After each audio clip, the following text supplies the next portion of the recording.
Hey, good morning, Journey Community Church. Happy New Year.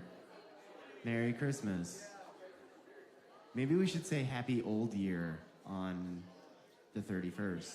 It's not quite the new year, right? Well, thanks for indulging my comedy. Hey, we're gonna start our morning off with some worship. We're gonna do things just a little different than perhaps last weekend or normal weekends, but would you stand? And we're just gonna spend some time kind of soaking in his presence.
the darkness anymore. Oh, I'm holding fast to the grace that never ends. And every step I take, you're leading me on. When I hear your name, oh, I can't help but fall on my knees. Hallelujah. No one can contain you. No, I can be yours. Oh, hallelujah. Your love has come rushing. My heart overflows.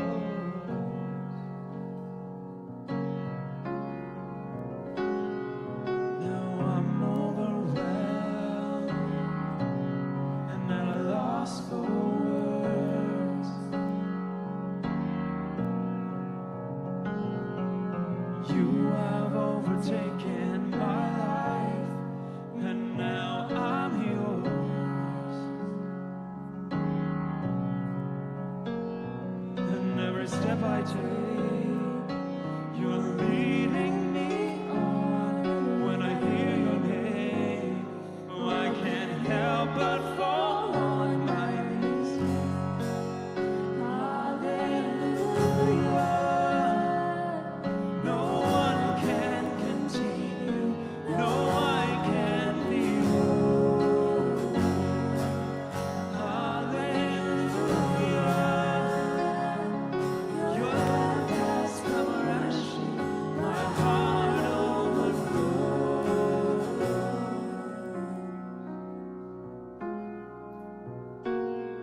Through trials and troubles, your love will go on. For even my weakness is strong.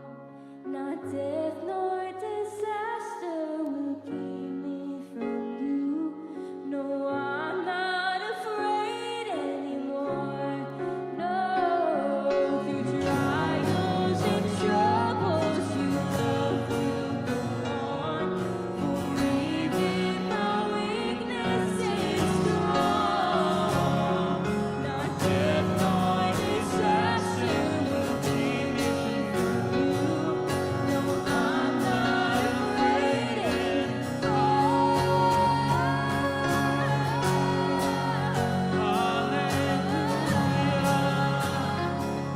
No one can contain you. No, I can be yours.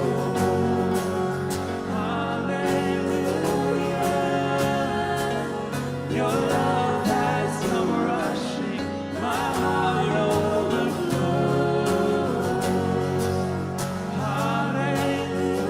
Hallelujah.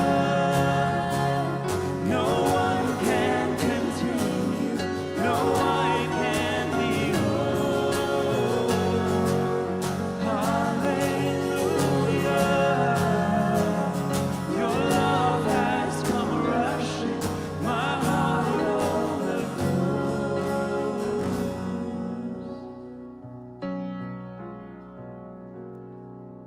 Through trials and troubles, your love will go on. For even my weakness is strong. Not death nor disaster will keep me from you. No, I'm not afraid anymore.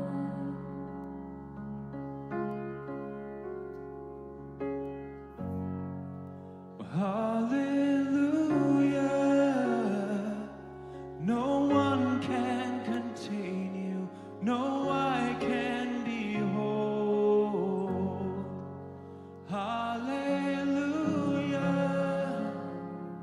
Your love has come rushing. My heart overflows.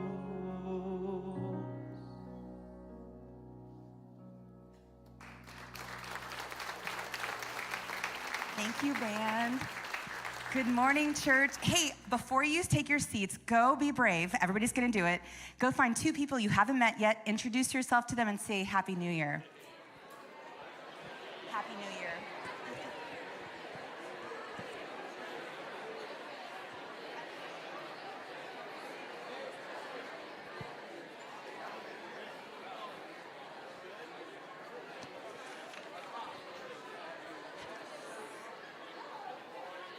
Okay, John, oh my God. Well, Happy New Year, church. My name's Amy, and I'm a regular here at Journey. And just on behalf of all of us up here, we just want to welcome you to church today. We are so glad that you're here. If you're wondering, I know if you are new to Journey or maybe haven't been here for a while, we have always been a casual church, but we haven't always been like a pajama church. This is intentional. It's a pajama day, so that's what's happening here. And to my people who showed up, I just want to say thank you. You're my people. I saw my friend there with her NASA jammies, the best ever. So jammies or not, we're so glad that you're here. We just wanted to make it as easy as possible for those of you guys who have been in your pajamas since Monday to not have to think about what you're going to wear to church. And if you're joining us online, hopefully you feel a kinship with us. Okay, my eye mask is going to fall off, so I'm going to take it down, okay? But hopefully you feel kinship with us. But either way, we're so glad that you're here. And you guys, we made it. We made it through another year, right? Thank God. Yeah. And what a gift. And so some of us, it was like the best year ever. 2023 was like one for the books. And for others of us, it was like not so much, right? We crawled to the finish line and we could not get to 2024 fast enough. And wherever you find yourself, we get a chance to start again. Always we begin again, right? And so maybe that's actually what brought you to church today, is like that hunger to restart, just to start over. And so if that's you today and that's what brought you to church, welcome. We are so honored that you joined us here. We are praying that God will meet you in a really special way right where you're at. And we would also love to meet you. If you're new or maybe you haven't been at church for a really long time, oh man, we would love you to stop by our welcome table. We have a sweet little gift for you. But also, we'd really love to take you to lunch. And we have a monthly welcome lunch every month. It's called First Step. I just said monthly twice. We have a monthly lunch called First Step, and it just so happens to be next Sunday at 12:30. We would love for you to come, bring your people. It's just such a great way for us to get to know you and for you to get to know us. We want to hear your story and also share with you our hopes and our dreams for this place, answer any questions, share a meal together, and if you want to get involved, we want to show you the way into community. So if you want to do that, scan this QR code, sign up for First Step, especially if you have kids. We'll take care of your kids. We'll feed them too. But also I want to say, even if you're not new to Journey, like maybe you're one of those people who maybe was involved in the past and is coming back to church, we would still love to have you here where you're at right now. Or maybe you've been in these seats forever and never gotten involved. And I want to personally invite you. Maybe this is your chance to start a new leaf and move out of anonymity and into community. So we would love to have you for First Step. It's something we genuinely look forward to every month. So we cannot wait to meet you next Sunday, hopefully at 12:30. And so on that vein of turning over a new leaf, a lot of us parents are always turning over a new leaf, but many of us, one of our intentions this year is to prioritize God in our family. And if that's you, awesome. We have a couple things happening in the next couple weeks. Stay tuned. That will help support those efforts. But one really easy place to start is child dedications. We don't do infant baptisms at Journey, but we do dedicate our children to the Lord, and it is a really special service we have only a few times a year where we get to stand with parents in saying, we're going to put God first in our family. And so if you're wanting to do that, I encourage you to sign up. Start signing up now because the spots will fill up, but we'll have them on January 12th and 14th, all three services. And even if you're not a parent or if you've already dedicated your children to the Lord, I encourage you to show up, mark your calendars for that Sunday, because it is such a special time for us to get to support parents in what ends up being a really important moment in their life. So mark your calendars for January 12th and 14th and sign up if you want to dedicate your children, and we want to stand with you. So, also one thing, January, I'm getting used to saying January. January is when I feel like winter starts happening, right? It's when temperatures start dropping. And one ministry we have at our church that we don't give enough credit to is called Hope for the Homeless. And it has been going strong for 20 years. You can clap. It's an awesome ministry. Friday nights, every Friday, some team of people puts together a few hundred sack lunches, and they head downtown and deliver those lunches and those bag foods and have meaningful conversations with people who are living on the street. And last year, somebody in our local impact, it was probably Becca Montoya, she came up with this genius idea of Bibles and blankets, especially when it's getting cold. We don't want to just give them a sack lunch when people are freezing. We want to give them something warm and something real and real hope to hold on to when we can't make it on Friday nights, which won't happen, but when we personally can't be there. So we want to encourage you this year to let's do this again. We have bins out in the lobby. If you have any gently used blankets or gently used Bibles in your house, bring them. Last year, we were able to hand out a few hundred different blankets and Bibles, and we want to do that again this year to provide real hope and meet real needs for hope for the homeless. And if you don't have a Bible for yourself, I encourage you to go out to the lobby. We have some really inexpensive Bibles for sale. We have like Bible reading plans. Many of you guys are starting over New Leaf and saying, I want to start reading the Bible again. Do it. Visit our table out there. But maybe if you're buying your own Bible, if you have a couple bucks left over, chip in for a Bible for someone else that's homeless and put it in that bin. So let's stack hands and make sure that we love our neighbors super well this year, okay? And with that, we are going to continue worshiping through the giving of our tithes and offerings. And if you are new or returning after a long time or visiting us, we just want to ask you to be our honored guest today. Like, genuinely, let that bag pass on by. Feel no pressure to participate. And even if you want to check out for the next 45 seconds, I have something to say to our church family. So family, if you have been giving in 2023, we just first of all want to say thank you so much. You have been making such a difference. You've been partnering with us, this ministry, to reach people, and we've seen so many changed lives and made a big impact in La Mesa. And hopefully you're on our email list or following us on social media, but we've had stories after stories of impact, and that's a part because of your generosity. God has multiplied your offerings and done incredible things. So thank you so much. You can give yourself a clap. Thank you so much for giving. And only because it's December 31st, I want to give you one last chance to participate in our year-end project. This is our very last time we're going to talk about it. But just in case you don't know what that is, it's twofold. Our year-end project, the first part is we want to start 2024 in the black. Earlier this year, in like January through March, we had a bunch of weather-related damages happen to our property, and hit us hard. If you guys remember, a bunch of our kids' rooms had to close down and had to be remodeled. A bunch of our or renovated, and a bunch of our Plaza Cafe barely just opened up. So it was a big deal, and we want to start off 2023. It's really important that we're debt-free, and we start 2024 with our foot on the gas, ready to love our neighbors. And so, will you help us with that? And then one thing that's really cool about this year-end project is every single time we have any kind of a special offering, we always donate the tithe, the first 10%, to some kind of outreach that's like super inspiring. And this year, it's one of Ed's pastor friends. His name is Dr. David Joseph. He's a pastor at a small church here in El Cajon.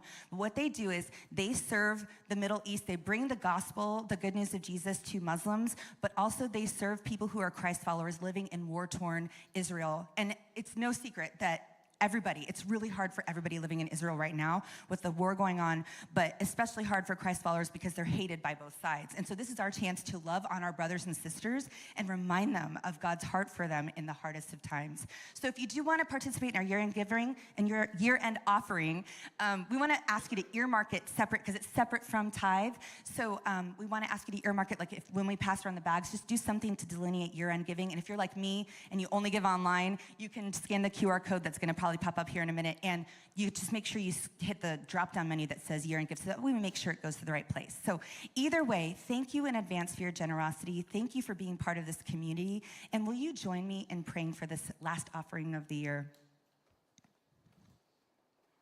Father, we just thank you for your presence here. It's so palpable. We just pray, we thank you for every person here sitting in this room. You have a destiny for them, and we pray that you would meet them, speak powerfully today through the scriptures, through the message, through the music, through whatever means. I pray that no one leaves here without being touched by your love. And God, we thank you in advance for the offering. We thank you for providing for all of us, for our church and for us individually. And anybody who's giving today, I just pray that you would show yourself to be so generous to them. Fill each of us with joy as we give. And Lord, I pray that you take this offering and use it, multiply it, and help us to continue this ministry and love our neighbors here in East County, but also that you would take it and use it to bring light into dark places. In Jesus' name, amen. So as the offering bags are being passed around, we're going to get ready for the message. And hopefully you receive one of these programs on your way in. It'll help you follow along, or you can follow along with the message on the Journey Community Church app. But I'm so excited to welcome to the stage one of my favorite humans. Our Young Families and Communications Pastor, Chris Ward, is going to give the message today. And he will be up. Woo! That's right. He will be up to continue our conversation on hope right after this video. Thanks.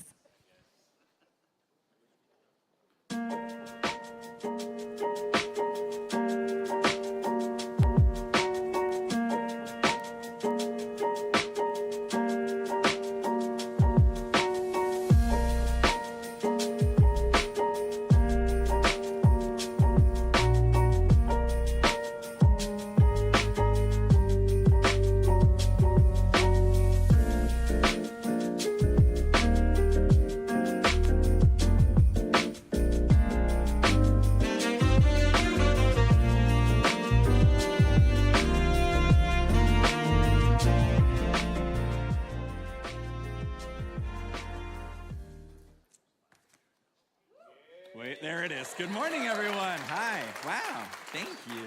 Thank you. Hey, you know what I was realizing? I was realizing that I was blessed with the opportunity to preach on January 1st of this year. And now it's the last day of the year. Like, what a gift. What a gift to spend the beginning and the end of the year with you guys. Well, as Amy mentioned, thank you. My name is Chris. I'm a pastor here at Journey, and it really is, as I mentioned, an honor and a gift to be with you this morning and to be having a conversation and looking at the Word of God with you. And for those of you who don't know much about me, I didn't grow up as a follower of Jesus. I didn't grow up in a Christian household. There was actually no faith kind of involved in my family. Not that we were against it or anything. It just wasn't part of our familial landscape. You know, we didn't do anything on Sundays except stay in our PJs, which a lot of you are continuing my tradition. You know, so great. But we didn't go anywhere special. We didn't go to a house of worship or anything. And that all changed when I was a freshman in high school. And there were some guys who were telling me to come to youth group because there were a lot of fun games and cute girls and, you know, some music and cute girls. And so I went, you know. So I went, and I very quickly, this thing is so wobbly. Do you see this? Is anyone else worried about my water? See, I told you.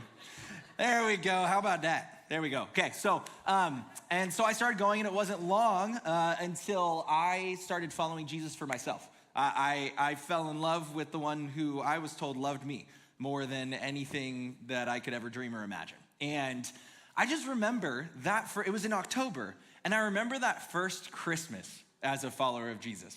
Christmas was really special in my house, even though we weren't followers of Jesus. I mean, how could it not be? You know, it's like in San Diego, you start to feel Christmas as soon as I feel like the time changes. I realized that this year.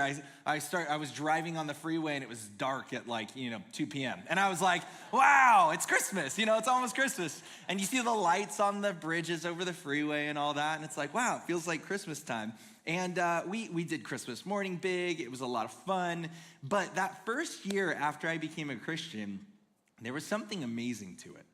Like, there was a new depth, an entirely new layer, a new dimension of Christmas, of meaning, of purpose, of joy. It was so awesome and incredible. And I hope, my prayer is that you experienced at least some of that this past week. I pray that on Monday you got at least a taste of that. Even if it was small and fleeting, you got a taste of the fact that Jesus came to this earth to be with you and I. And that made your Christmas special. And after Christmas, too, the fun for me as a new follower of Jesus continued, right? It was such a fun year. It was amazing. It was full of lots of firsts. You know, first time giving in the offering, or first time serving in church, or first time hearing so many Christian words that I had no idea what they meant. If you're new to church and you have no idea some of the words that we use, okay, we get it. You know, we try not to use too many of those, or at least explain them when we do, so that we're all in the same boat. But it was so fun. It was exciting. We were doing all kinds of fun things. I think I went on my first mission trip there to go help other people outside of myself, and that was so cool and so fun. It was a whole year of exciting new things. And honestly, it was a little bit clumsy because I was a freshman in high school and figuring the whole thing out, but that was part of the adventure. And then one day, it was about a year later, I woke up one morning and I was laying in my bed and I remember staring at the ceiling. I still remember what that ceiling looked like. Because I was staring at the ceiling, unable to convince myself to get out of bed. Like, I couldn't just find it within me to swing my legs over the side of the bed and start my day. And what happened, and I realized quickly, like I didn't feel like I had a reason to get out of bed. So I don't know, at that point I was a sophomore in high school, so I started to think of one, right? And I'm a sophomore in high school, my inner monologue sounded a little bit like this, you know? I kind of just ran through my day. Like, okay, so I'm gonna get out of bed, I'm gonna go downstairs, have breakfast. We don't have any more of the cereal I like, okay, whatever, you know. Okay, I'm gonna go to school and I got Spanish first thing in the morning. Gross. You know, like, man, all right, I gotta go to Spanish, I gotta think. You know, I wish I had a class that I could coast through first thing in the morning, but not Spanish, you know? Especially on those days where you could only speak Spanish. Oh, that was the worst. Anyways, Spanish was the worst. Okay, after that I have math. Oh, that's even worse, right? That's worse than Spanish. Okay, PE. All right, that's painful, and I think it's the mile today, okay, and that's difficult. You know, my asthma's been acting up lately. That's difficult for me, okay? Not really looking forward to that. Lunch, okay. Do you remember those people in high school, or maybe even now, that like people just gravitate towards? That was not me. You know, like I had to bounce around to kind of figure out, okay, where am I going to be tolerated today? Is kind of what it felt like, you know? And so I bounced around. I was like, nah, lunch isn't exciting. And then, okay, after that, I got English. Oh, man, I have to finish my homework. Oh, wait, but English. You know who I get to sit next to? Bianca. And Bianca's pretty cute, you know? And, okay, you know, like, okay, that'll get me out of bed in the morning. So I swung my legs over the bed and started on with my day. I was like, okay, I found one thing that I could kind of look forward to get out of bed. And so I went on with my day, and then the next day it happened again. And then the next day it happened again. And then it had been happening for about a month, where I'd wake up and stare at that ceiling and wonder, why am I getting out of bed today?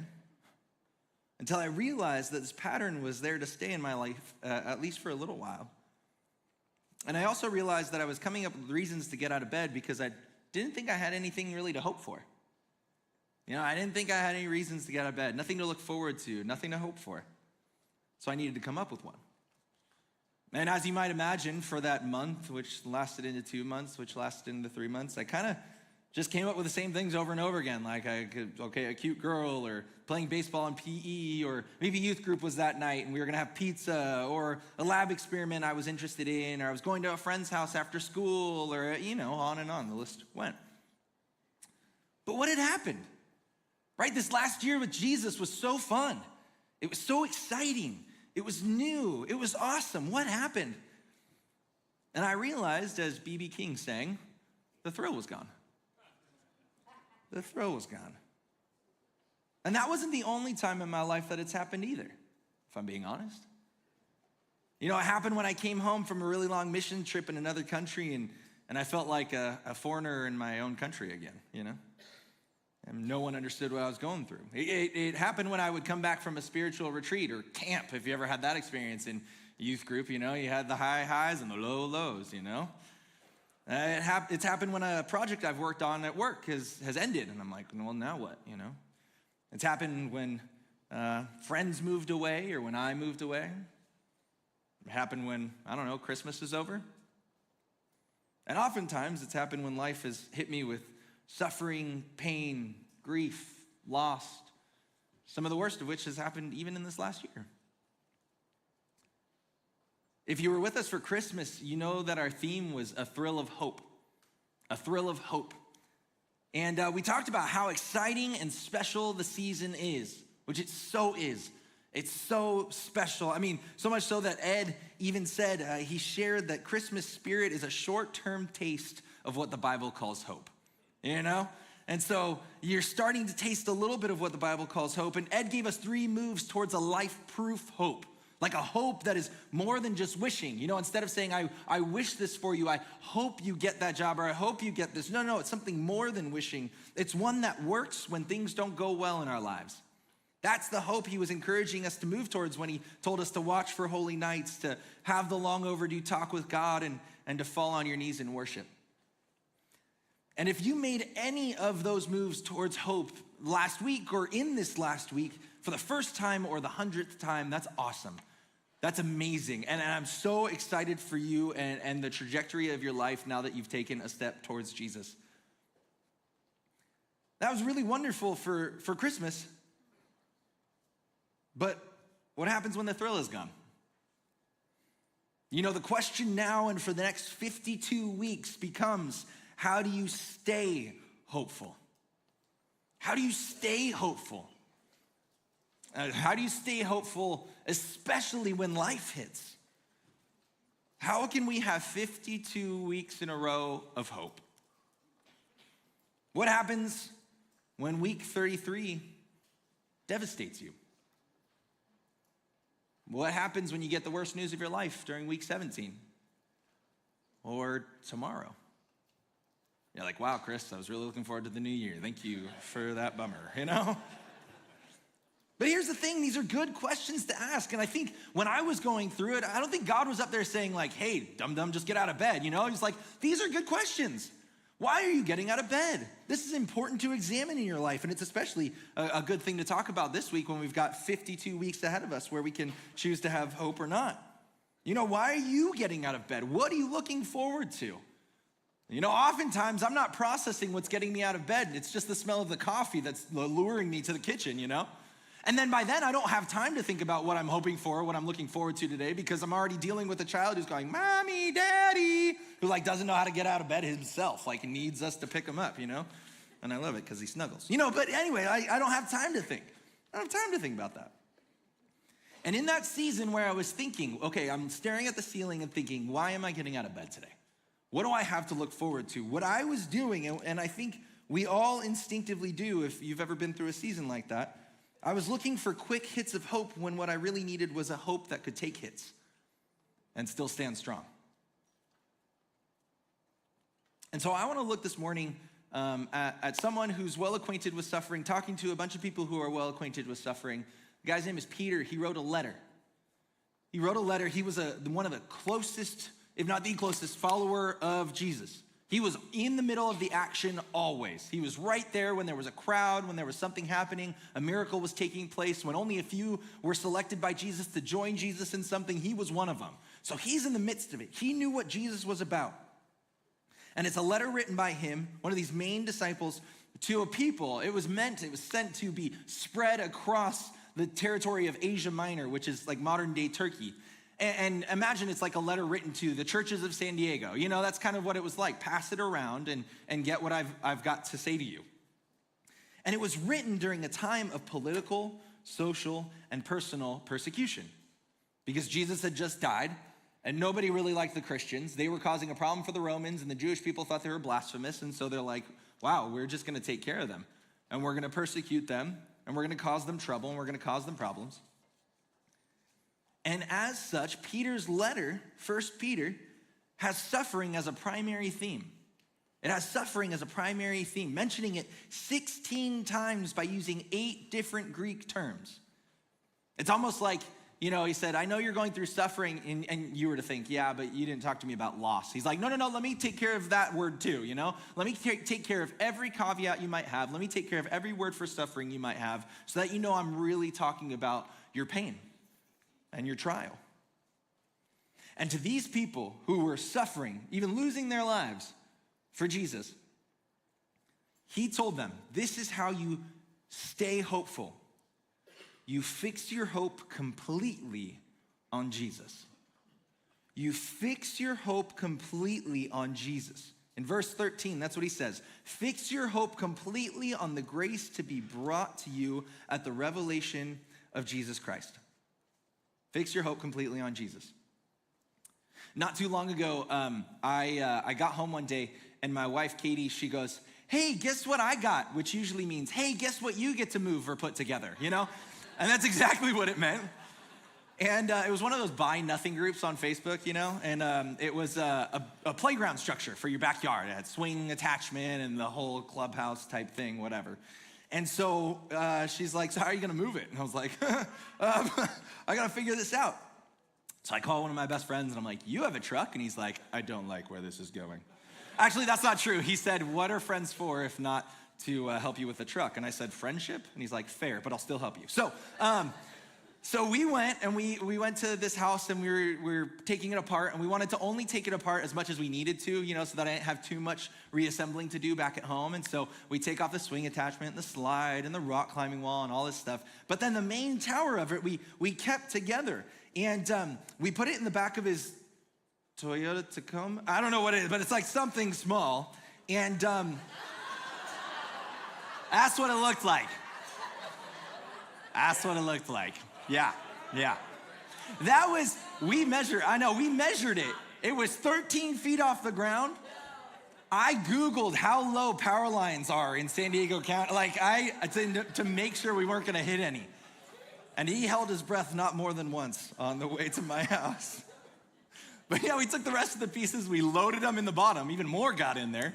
And we took those straps, those tie downs that no one knows how to use but figures out anyways, and we ratcheted it down and we got it there, and he shook it a little bit and the straps didn't move, but the whole thing leaned, and we're like, that's fine, it's gonna be great.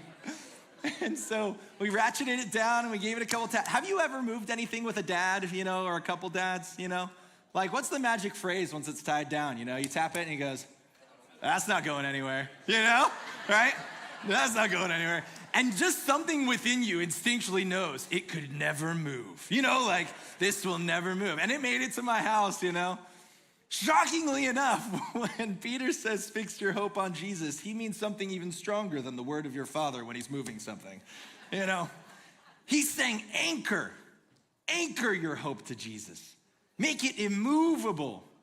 And he doesn't just say, fix your hope on Jesus. He says, fix your hope completely on Jesus. Like to the end. Every ounce of hope you have, take it off of other things and set it on Jesus and how he can save you and solve your problems. He's saying, take all of these things down here, your money, your relationships, your job, your physical looks, all of those things, and fix your hope on something higher, because all of these things, if you're under 30, shockingly enough, they're gonna go, right? You might not think your looks are gonna fade, but they're gonna. You're gonna wake up at 30, eat 2 cheeseburgers and go, what just happened? You know what I mean? Like, it's gonna happen. And so Peter is saying, fix your hope on something that won't leave you, that won't fail you, that won't fail or fade. Set your hope completely to the end, every ounce of hope you have on nothing else but Jesus. And he says, on the grace to be brought to you, the good news, the goodness of Jesus, the perfection of Jesus, the one who is promised to always be good to you and to never leave nor forsake you. That's who Jesus is, and that's who he's saying, that's where he's saying all of your hope should lie. And you might be thinking, that's really nice. And okay, how do I go about that? I mean, that's our question, isn't it? How? Like, how am I going to do that? How am I going to do that for 52 weeks this year? How am I going to do it on week 17 or week 33 or week 42? How am I going to do it with 366 days? It's a leap year, don't forget. So you got an extra day to hope, okay? How am I going to do this? And Peter says, okay, let's talk about this. And we're going to look at 3 anchor points where we can fix our hope on Jesus this year. We're going to look at 3 anchor points and how we can fix our hope on Jesus this year. And first and foremost, he encourages us. He says, keep your mind battle ready. He says, keep your mind battle ready. The start of that verse that I shared with you earlier, the full thing says, therefore, prepare your minds for action. Keep sober in spirit. Fix your hope completely on the grace to be brought to you at the revelation of Jesus Christ. So he doesn't just say, fix your hope on Jesus, go figure that out. No, he gives us a couple pointers on how to do that. I remember there was a season of life where I was working, and it was a pastor job, and I was realizing, man, I want to save some of myself for my family when I get home. You know, I was at work and I had my mind strategically thinking and going, and by the time I got home, I felt like I couldn't even focus, right? And so I got really intentional about the drive home. And I would either sit in silence, or I would listen to a book or some music or something, and I would intentionally rest a little bit so that I could be present with my family when I got home. Like, I wanted to be there for them. I wanted to be helpful for my wife and present with my son. And I started doing it, and it started going great. But then what I think I did is I overshot the mark, so that I was like strategizing and busy, and my mind was running at work, and then here's that space of rest that I wanted to be, and then I got over here to like brain dead, you know, like zombie mode, you know? And I realized, man, I don't know that if I were honest with myself, what I was trying to do there was get home and be present so that I could give to my family. What I was trying to do there was empty my brain so that I could kind of put it on coast, you know? So I kind of just check out. I think we work so hard to get to a place where we can just check out and let our minds go soft. And we all have our place that we do that and how we do that, whether it's like your home gym in your garage or sitting on the couch watching TV, or maybe for you it's cooking and you're like, no one bothers me when I'm cooking because I'm doing something nice for the family, but I also don't have to interact with them. You know, whatever that is. You guys are laughing because that's you. Shoot. But one thing that I tell people when they're following Jesus, especially when they're first starting out, is that like your Christian life is like you're on a hill. You're in a car on a hill. And you have to be moving forward. Like in first gear, that's fine. Just slowly moving up the hill, that's cool. Or if you're going faster than that, no big deal. But you have to be moving forward. You have to be in gear, because if you're in reverse, you're obviously gonna fly down this hill. But then there's also no such thing as neutral. Right? Like if you hit neutral, you're just gonna fly backwards. Like oftentimes we think we can just check out and let this whole Christianity thing fly by, or it'll take care of itself if I just go to church most of the time. But that's not what Peter's saying. He's saying prepare your minds for action. Prepare your minds for action. What that language is actually like gird your minds for action. That is a word commonly used in a phrase that is gird your loins for action. Gird your loins for battle, gird your loins for something. And girding of the loins was like, it was, back then they wore robes and they wore things that went down to their, about their shins. And so it was the practice of bunching up everything, all the extra and excess fabric, bringing it together, tying it, tucking it, so that they could be ready for action, say, a physical activity or for an enemy, right? So that everything was in there. And actually, I found something online that I think displays this really, really well. If you want a step-by-step, you can, some of you are wearing your robes this morning, you can practice, so, but really, I found this really helpful. I'm like, oh, okay. I love number 4. It says, at this point, it should start to feel like a diaper, and that's good, But really, there's, these 5 steps involved, you're trying to get it in there, and it took discipline, it took time, it took attention to detail. You need to make sure it was all tight. Because here's the thing, if you took the time and you took the discipline and you had the attention to detail and did it correctly, it produced great freedom, right? It produced great freedom of movement and mobility. And imagine you didn't do it well. You were lazy about it. And you girded your loins, but you didn't pay attention to detail. You didn't prepare yourself. And you run into battle, your robes come out, you trip, you're dead. Never thought putting on a big diaper would be so important, right? It's the same thing with preparing our minds for action. It takes attention to detail. It takes time. It takes focus. I don't know if you guys have heard about or done much study of or know much about neuroplasticity. But it's the idea that your brain changes, and not just chemically, but physically. Your brain can change, and it does change. And we create these neural pathways where when we repeat something over and over and over again, the neurons in our brain, the chemicals in our brain start learning. This is something we want to do and we like doing, and so we might as well make it easier on ourselves so that instead of it being trying to hike up a mountain on a goat path, it's like the 8 freeway. Okay, I got a stimulus and I just go, That's what a neural pathway is. And it actually takes about 10,000 repetitions for something to become a pathway in your mind, a neuro superhighway. Whether you know it or not, you're creating them all the time. And you've already created a lot of them. Now, what we want to do in order to be battle ready is we want to create the right ones. We want to create the right pathways in our head, in our minds. We want to take the time and the discipline to do those things that we talk about regularly in church, like reading our Bibles every day, or turning on worship music in the car on the way to work, coming to church 52 times in 2024, going to Bible studies, praying and talking to God daily. You know, we want to repeat that and get on that path towards 10,000 repetitions so that we've got something ready for mental action. It takes time and discipline, but it'll prepare us for that mental action. Say, how to think and feel in the midst of suffering or attack on week 33 or week 45. You know, Peter was not ignorant of the fact that they were already going through trials either, right? In verse 6, he says, you have been distressed by various trials. He says that has been happening to you, but he doesn't say, but you won't be anymore.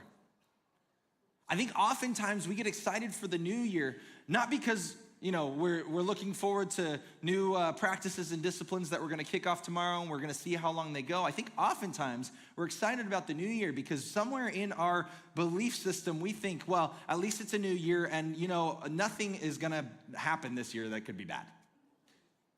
We're like, it's a fresh start and I'm hoping that nothing bad happens. And I would want that for you. But what I expect is that life is going to continue to be life. And that we're going to continue to experience distress and suffering and attacks from the enemy. And so we want to stay prepared mentally. And we also want to keep sober in spirit. That's what he says next. He says, keep sober in spirit. That Greek word is nepho, which means to be calm and collected in spirit, to be temperate, dispassionate, circumspect.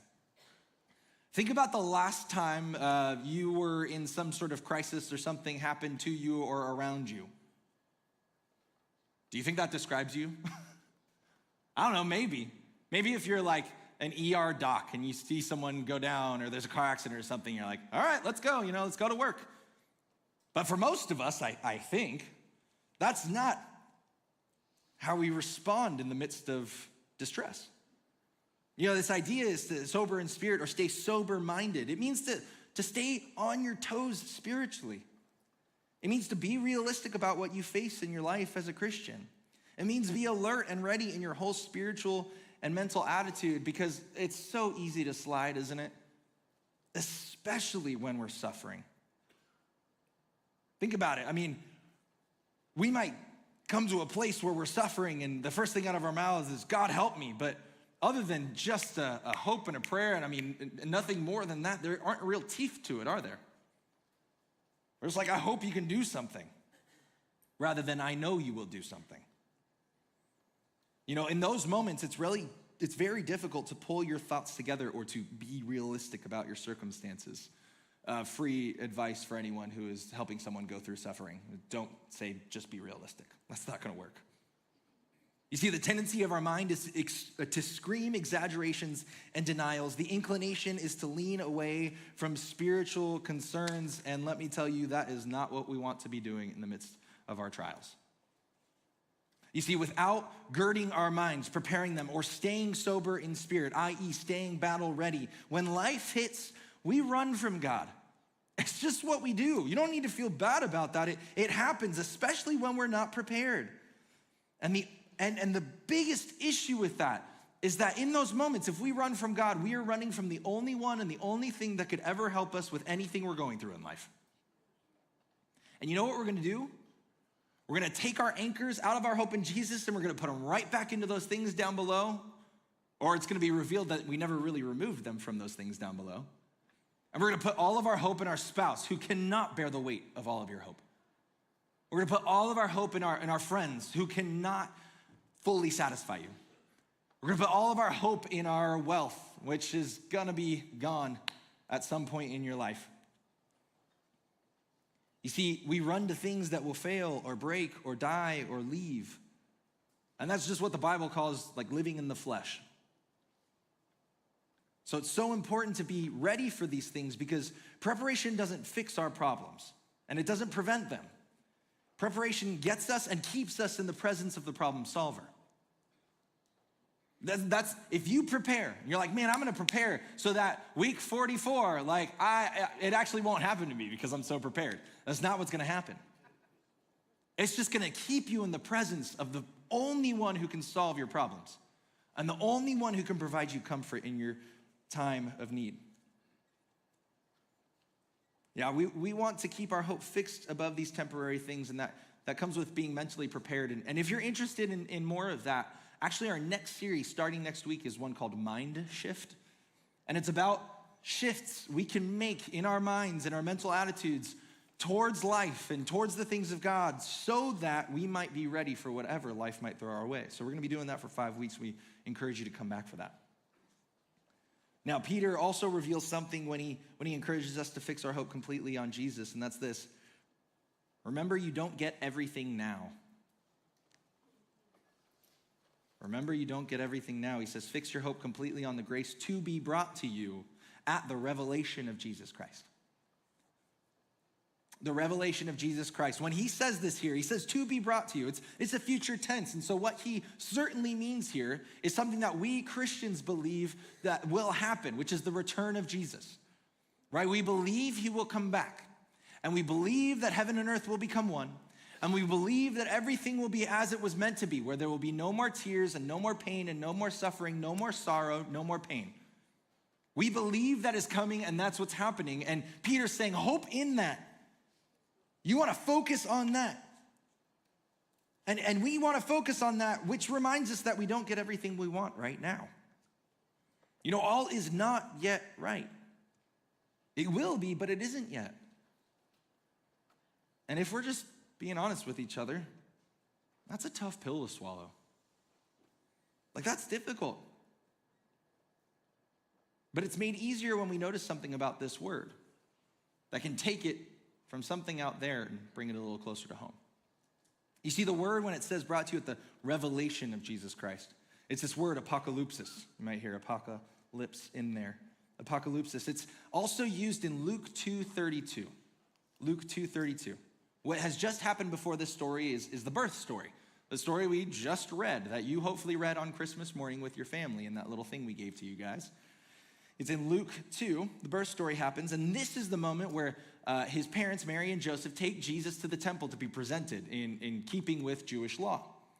And so he goes, and there's a man there named Simeon who's been there waiting and waiting and waiting. And he goes and he takes Jesus into his hands, and he says, now, Lord, this is what he declares. You are letting your bondservant depart in peace according to your word. He says, for my eyes have seen your salvation. He's looking at this child, have seen your salvation, which you have prepared in the presence of all the peoples, a light for the apocalypsis, for the revelation for the Gentiles, and the glory of your people Israel. If you've been around church for any time at all, you know that Jesus, when he came and when he grew up and when he started his ministry, what he did and what he told his followers to do was to go to the Jewish people and the Gentiles. So when this man is seeing this and looking at Jesus and he's saying, you've given us a revelation for the Gentiles, that's not, okay, someday when everyone's dead and you make everything right. He says, no, this is the revelation for the Gentiles right here, right now. This word apocalypsis means more than just what's happening in the future. We get hung up on a future revelation and we forget all about that, what has already been revealed to us. What did we talk about last week? Emmanuel, God with us. And here's the thing, Jesus will reveal himself fully when he comes back, yes, but he has revealed himself to us already in Jesus Christ, and he continues to reveal himself to us by living inside of us through faith by his Holy Spirit. You see what Peter is doing here, it's like that apocalypsis. It's not just, okay, it's gonna be a revelation, it's gonna be in the future, so just hang on, good luck till then. No, think of the blinds, like the vertical blinds you have in your home or you've had in your home before. And if you're looking at them from one angle, it looks totally closed. But if you start to move and you start to shift, or you move those blinds or you move yourself, you start to see, oh, there's a bigger picture beyond those blinds. That's what Peter's doing. That's what apocalypse is, hey, look, I know you are looking at your suffering right now, and it's so difficult, and yet there's something more going on here. What he's saying is that keep your eyes forward on the revelation of Jesus Christ. Do that. Think about the grace that's coming.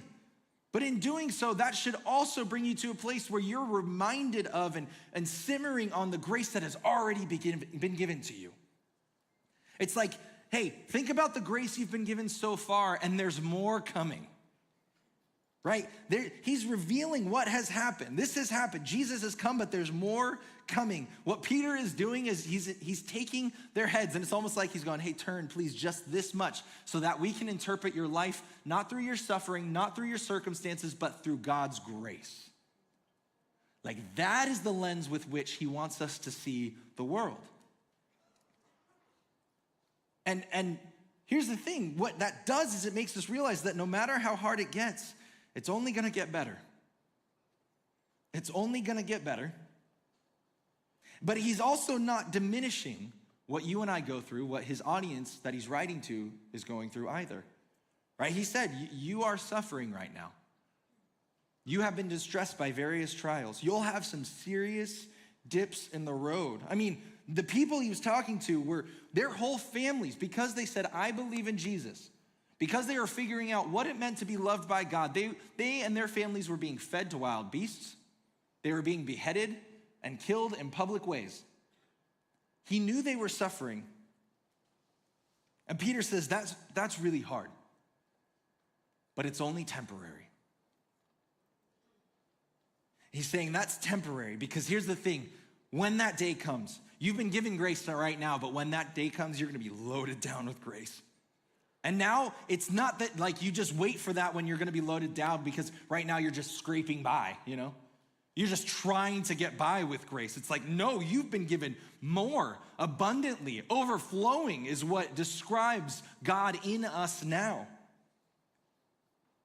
We are filled with grace now. It will be in immeasurable ways then. And it's so important. What Peter's trying to get us to see is that we're not a now or never people. We're a now and forever people. Like, we're not just, okay, I'm going to get grace either now or never or maybe in eternity. It's like, no, you're getting grace upon grace upon grace now, and you're going to get it when Jesus comes back. And you might be thinking in your head, man, okay, Peter, like, that's still pretty difficult. What do you really know about hoping for the future? If there's anyone who understood maintaining hope for the future, it was Peter. Peter, the one who denied Jesus 3 times while he was being tortured and crucified. Peter, who was called Satan by Jesus when he came up against him and opposed something he was saying. Peter, who walked on water but then sunk because he took his eyes off Jesus. Peter, who got reprimanded on the Mount of Transfiguration because he thought he was doing what was right, and then it turns out he was doing the wrong thing. That Peter became the rock for the church, built upon the cornerstone of Jesus, the first leader of the church. If anyone understood that there was hope for the future, it was Peter. It's really important that we don't allow the trauma of our present, though it's real and it's painful and it's difficult, we don't let it blur our vision of our glorious future with Jesus in heaven. And I think if we're able to keep our eyes focused on that, he's going to start revealing all the beautiful things he has already done and he's currently doing, even in the midst of our trials and suffering. Now, the last thing I think Peter encourages us to anchor our hope in, right? So far, it's keep your mind battle ready and remember you don't get everything now. I think the last anchor we have for our hope in Jesus is to maintain wonder. Maintain wonder. So as I said, Peter is explaining that when life happens, when stuff hits the fan, there's something even more real and wonderful going on. So much so that when he said, you're being distressed by various trials, he goes on to talk about how much benefit those trials bring, how that's producing character and hope, how that is shaping them and forming them in beautiful ways. which if you don't have this full context of what he's trying to say to them and what they're going through, you think that just sounds nuts and not realistic. But you're starting to get a glimpse, okay, something better is happening. Grace is how I interpret this life. Okay, so Peter continues to do so. He continues to encourage us to have a bigger picture, a different picture, according to God and how he's made the world. And so we jump down to verse 17. We jump down to verse 17 where he continues the discussion, but he says this, he says, if you address as Father the one who impartially judges according to each one's work, meaning if you call God your Father, if you have followed Jesus and you call God your Father, conduct yourselves in fear during the time of your stay on earth. Notice that, during your stay on earth, right? He continues that focus on the future right there. Like during your stay on earth. It's almost like enjoy your stay, you know? It's like you go to a hotel and they tell you enjoy your stay. What did they just tell you? How and when to leave. You know, like that's what they just said. And so Peter going, hey, remember you're gonna be going. You're gonna be going, but let it change the way you live now. And remember that our reality is controlled by God, not our timeline or circumstances on earth. And he says, as such, because of that, conduct yourselves in fear. Fear. We see that word, and if we don't have much experience with it in the church, that might be a difficult one for us to understand or comprehend or fathom. And in one very real sense of the word, it means fear, like fear God. Meaning we should be fearing the one, in scripture it tells us this, we should be fearing the one who has so much more power than those we might fear down below. These people might be able to take your money or your homes or your jobs or whatever else, but they can never take away your eternity is what the Bible tells us. And so he says, fear God, the one who holds your eternity in your hands. Like that's a lot of power. And so as such, there's a healthy amount of fear that happens there. What it also means, and what it especially means here, is this idea of like reverential awe. Like shock and amazement and wonder, and there's something special happening here. And I'm kind of shocked by it. Christmas was really fun for us this year. We spent it with my wife's family. We love them so much. They are so fun. And they got Wyatt, my son. Like I said, he's 4. He's coming up on 5 in February.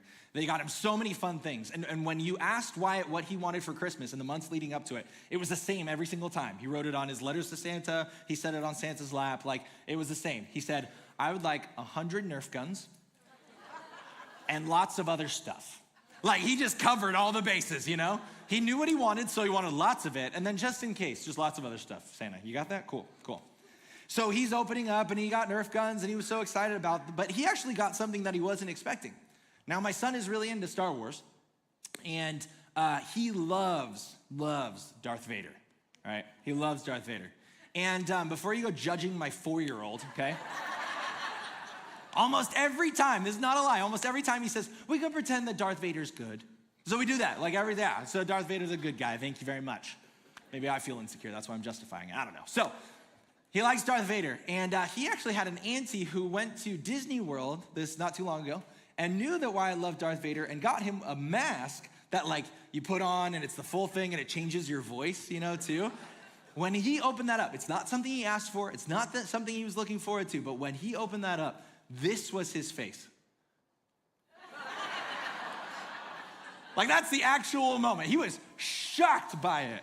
He's like, whoa, that's amazing. It blew his mind, I didn't ask for this. I thought I covered everything when I said lots of other stuff, but I couldn't have imagined a Darth Vader mask, Man, in some ways, he's displaying in a small part some like reverential awe. Like, this is really mine? This is for me? And I want to encourage us to rediscover a little bit of awe, a little bit of wonder at God and what he's done. Because Peter goes on to tell us, why we are in awe. Am I just shocked at who God is? Am I just shocked at this nebulous picture of God? No. He says you should be in awe because knowing, you know, that you were not redeemed with perishable things like silver or gold from your futile way of life inherited from your forefathers, but with precious blood, as of a lamb unblemished and spotless, the blood of Christ. For he was foreknown before the foundation of the world, but has appeared in these last times for the sake of you, who through him are believers in God, who raised him from the dead and gave him glory. Like, if we were to let that sink in, I hope our jaws would drop at least just a little bit. We just got something in the mail for the previous owners of the home of like, hey, we have an offer for your minerals inside, And I was really interested in what it was gonna be, and then it was just a scam, So, but I looked at that and I was like, yeah, I kind of forget, because I don't really own any silver or gold. I kind of forget that it's worth something, And Peter's saying, listen, those things that you treasure so much, they are perishable. They're gonna fade. They're gonna be gone. Now we can talk about the city whose streets are lined with gold at the end times, but just for the sake of argument, he's saying, listen, this is all gonna fade away, the value you have in it. He's like, I love this. Peter's saying, listen, the way you value silver and gold is nothing compared to the value in Jesus, like the value of Jesus. So much so is when you look at when Jesus comes back and he brings the new heavens and the new earth together and there's the new city, the streets are paved with gold. Think of it like the asphalt around. Okay, whatever. It's so common, it's so not valuable compared to Jesus. He says, listen, that's not what you were saved with. You were bought by the precious blood of Jesus, right? We celebrated his birth. That's talking about his death on the cross and his resurrection. And what this communicates to us is that God's rescue of us was costly, right? It was premeditated, right? He was foreknown before the foundation of the world. Okay, I'm gonna rescue these people before I even start this whole thing. I know I'm gonna rescue them, and so I'm choosing to do it. It was no accident, which is really cool, because what that indicates is that he considers you and us, he considers us valuable, worthy of his blood, and riddled with purpose in life. Right, like that's amazing. That's beautiful. That brings me to a place of awe. But unfortunately, I was tempted to do this as well. I think where my generation likes to stop is right there. They say, wow, God, you're saying that I'm valuable and that I'm worthy and I'm loved and that I've got so much purpose in life. Cool, that's so nice. And that's so true. Don't hear what I'm not saying. That is true. I meant every word of it.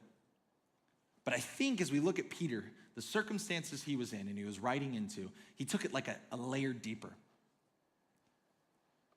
I think what Peter was truly trying to communicate was not what we are worth to God, but what God is really worth to us. Like what he would do in order to save us. He's saying, listen, I'm the only thing that will sustain your hope. Nothing else will. And so, you know what? I'm gonna give you myself completely. I'm gonna give you everything. Because here's the thing, last week we celebrated Christmas. And what Christmas was the dawning of a new hope. It was a thrill of hope. It was that first moment for God's people where they said, it's happening. He's finally come to save us. This is amazing. And here's the thing. He was God with us. He was born. And what happened next? He stayed with us. He didn't just show up and then vanish. He didn't say, okay, now you've seen that, Simeon, your eyes have seen. Cool, I'm out. He stayed with us. He grew up. He lived life. He dealt with all the things that you and I had to deal with. And then what? He died. Yeah, he died. But then what? He came back. Right? He was born, he stayed, he died, he came back, and he was around for a while. And that's cool, and that's amazing. He did some really cool and amazing things. And then what? He took off. But guess what? He came back. Not so that Jesus would be here as a singular person in one place at one time, but so that he might fill every single person who believes with his very presence. So that you and I wouldn't just experience Jesus like, hey, I'm coming to you for whatever I need and I want to have a conversation with you. And if I can make my way over to Israel, over to where you are, wherever you're happening, push my way through the crowds and talk to you, man, then I can have an interaction with you. No, instead he says, you can wake up in the morning and hope in me and experience me and talk to me when you wake up, when you have your coffee, when you take your kids to school, when you clock in at work, throughout your workday, even when you're dealing with that hard customer, when you're coming home, in week 17 and work 33 and week 44 tomorrow. No matter what the day brings you. He is with us, and that is our hope. And our future hope is that we will be with him for eternity. That we're still going to be with him. Here's the thing, my friends. Life might feel long, but eternity is a lot longer.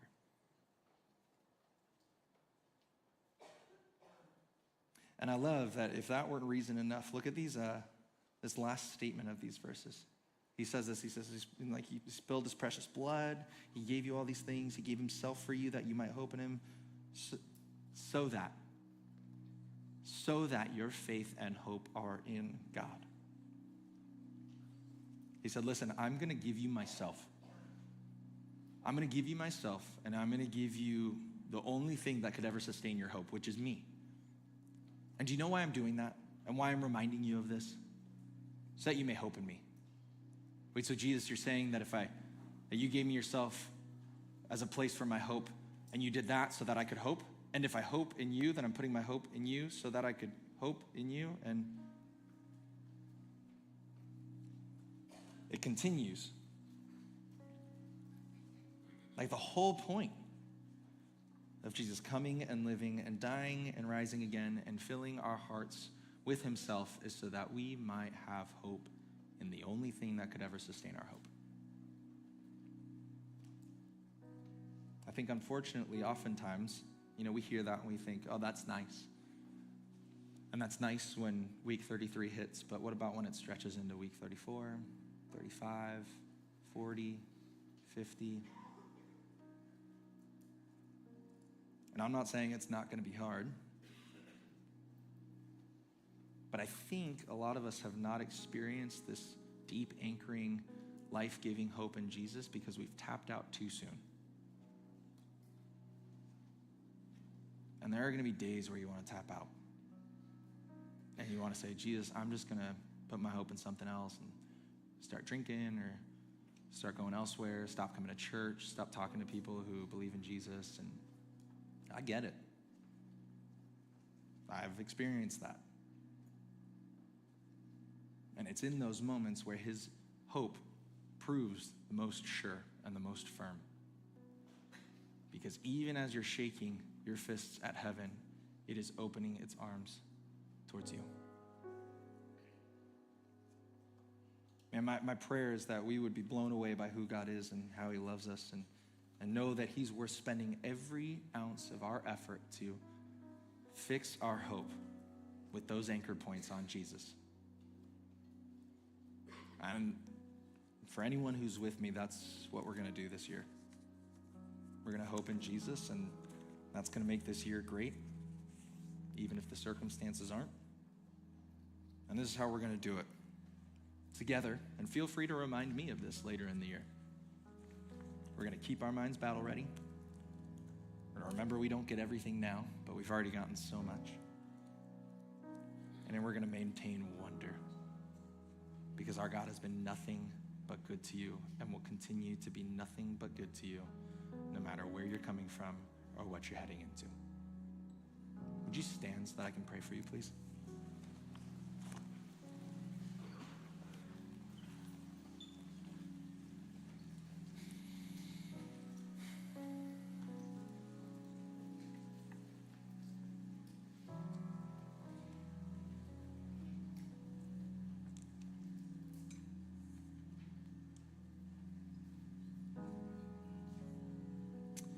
Jesus,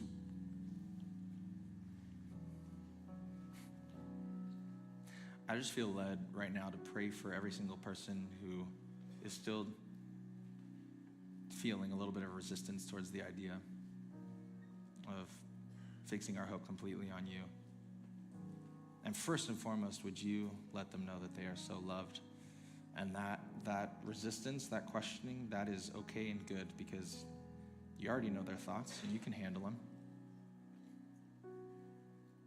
But what I'm feeling led to pray is that those people would find the people in the room who have been through hell and back and have fixed their hope on Jesus,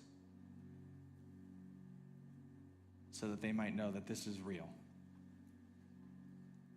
that hope in you can take hits, that you will stand strong, that you will never leave them nor forsake them,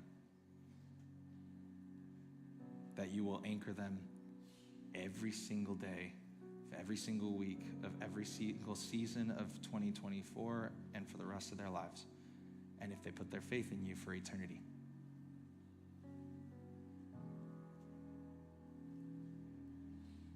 And God, would you even take it a step beyond just, okay, I was able to hope and I held on and so we're still here.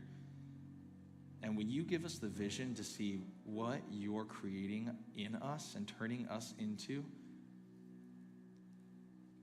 These new creations shaped in the image of Jesus, in the image of God, that are able to hold more of your presence, more of your spirit, more of your abundance and goodness, God.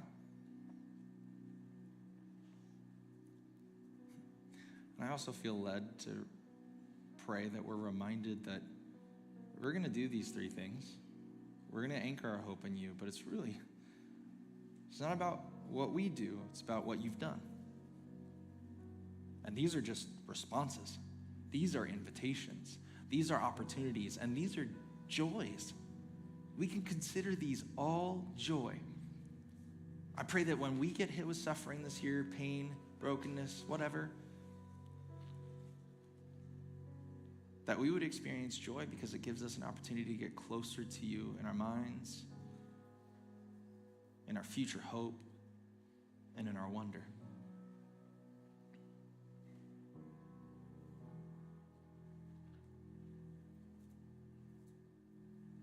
God, we love you. Jesus, we thank you. Spirit, we invite you. Amen.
You are breaking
With every breath, a new song.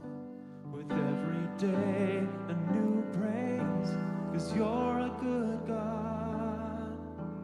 You're a good God. And I will taste of your goodness. And I will dance in your mercy.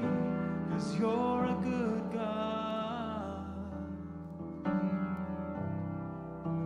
Your praise is always on my lips.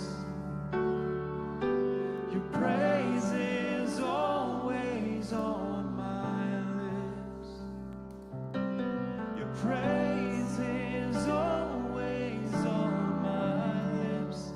Oh, how could I keep it in?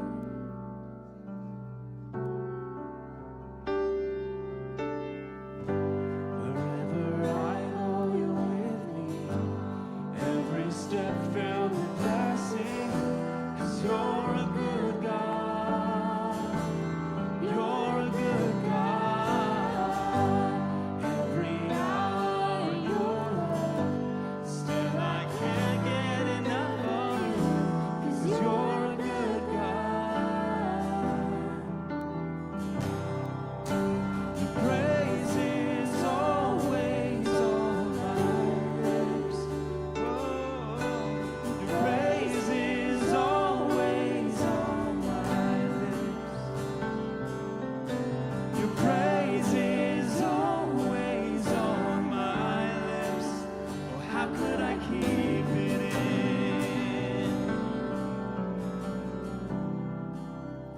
How could I keep it in?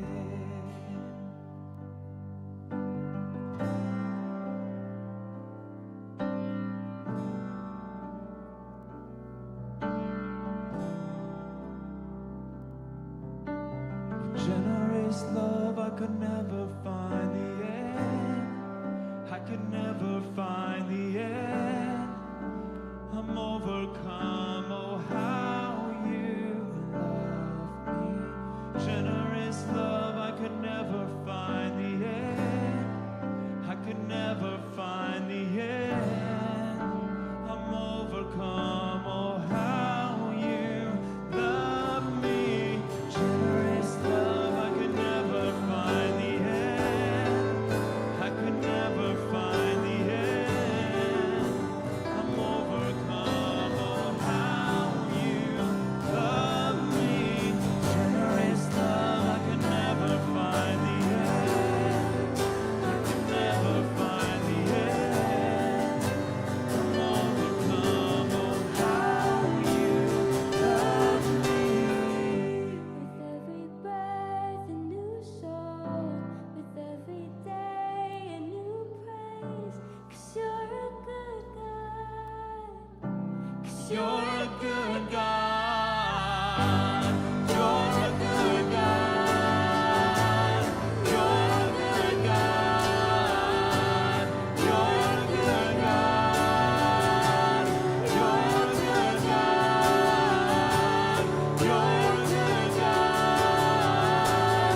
You're a good God. You're a good God.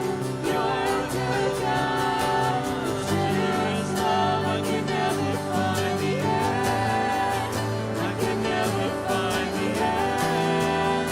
I could never find the end. Generous love, I could never find the end. I could never find the end. I could never find the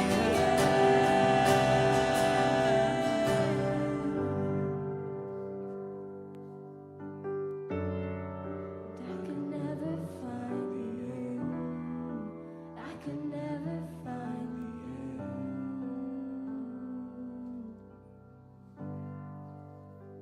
Amen. Well, as always, if you need prayer, our prayer team meets over on this side of the room after service. They'd love to pray for you. We love you guys. Have a happy new year. We'll see you next week.